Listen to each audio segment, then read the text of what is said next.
Kamar yadda kowane lokaci, kowane zamani ina zuwa da nashi juyin.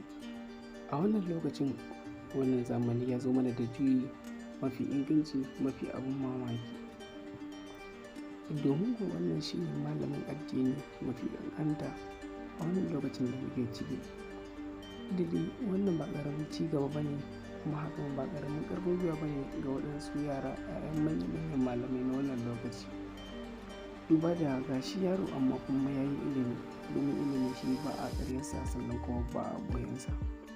Sannan idan wannan ne farkon da daga wannan tasha ta mu albarka ta gidan Yawa TV, muna roƙonka da ka danna alamar subscribe sannan ka danna alamar ƙararrawa. Ta haka ne a duk lokacin da muka ɗora sabon shiri, kai tsaye YouTube za su sanar da kai.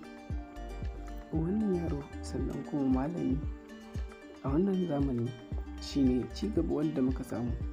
Duba da ba wai malami ba, ko a kwanakin baya dukkanin wanda ya san abin da yake faruwa, akwai wani mawaƙi da aka samu shi ma ɗan ƙaramin yaro wadda ya ce dalilin waɗansu mawaƙa da yake gani a waɗansu ɓangarori ƙananan yara wanne ne ja ra'ayin shi ya fara waƙa. Shi kuma kaga wannan malami ne, shi kuma ilimi ya yi sosai, ya zama malami ma wadda yake ba da fatawa wadda ana bibiyarsa sosai.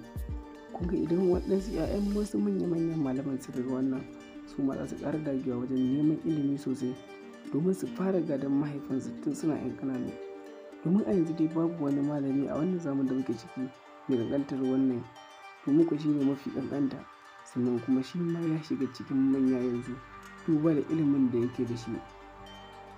Wannan matashin yaro wanda zai taso da iliminsa tare da kuma baiwar da Allah ya yi masa ta ilimi da shauransu da kuma faɗakarwa da yake yi, duba da yadda yake samun mafiya sosai da kuma abubuwan da yake faɗa, wadda dukkanin har izuwa yanzu ba a samu waɗansu malamai wadda suke ja da waɗansu abubuwa, wadda suka fito dalilin waɗansu abubuwa da shi wannan matashi ko kuma ce wannan ɗan ƙaramin yaro malamin nan yake faɗa ba gaskiya.